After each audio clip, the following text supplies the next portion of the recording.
میں ناکام نہ ہوتا اور نہ ہی لوٹتا۔ تختیوں اور سلوں پر جو لکھا گیا تھا وہ درست تھا۔ نہ جانے اس مقبرے کو تعمیر ہوئے کتنی صدیاں بیت گئیں۔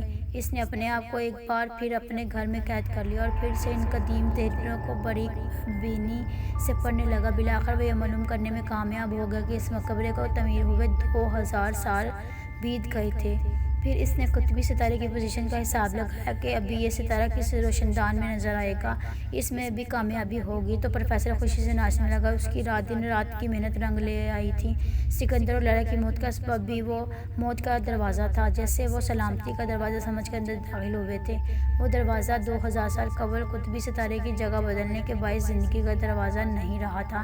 اگلے روز پروفیسر محکمہ آثار قدیم کے دفتر میں موجود تھے۔ اس نے اپنی مہم کی ناکامی کی تفصیل بتائی اور دوبارہ اس مہم پر جانے کی درخواست کر ڈالی۔ اس کی بات مان لی گئی اور ایک بار پھر ایک نئے عزم کے ساتھ ٹیم پروفیسر کے ہمراہ مقبرے کی جانب روانہ ہوئی۔ ایک بار پھر ایک تھکا دینے والا سفر شروع ہوا۔ جب قافلہ مطلوب جگہ پر پہنچا تو سب ہی حیران رہ گئے کہ وہاں مقبرہ کسی عمارت کا نام و نشان بھی نہ تھا، بلکہ وہاں ایک بڑی جھیل سی بنی ہوئی تھی جس میں پانی لل بھرا ہوا تھا۔ جھیل کے قریب ایک بستی آباد ہو گئی تھی۔ پروفیسر حیرانی سے کبھی جھیل اور آبادی کو دیکھتا اور کبھی نقشے کو دیکھتا۔ نقشے پر جس مقام کی نشاندہی کی گئی تھی وہ یہی جگہ تھی اور ارد گرد کے نشانات اسی جگہ کی پہچان میں مدد دے رہے تھے۔ ٹیم کے افراد بھی اس بات کی تائید کر رہے تھے کہ وہی مقام ہے جہاں وہ بھی 2 مرتبہ آ چکے ہیں۔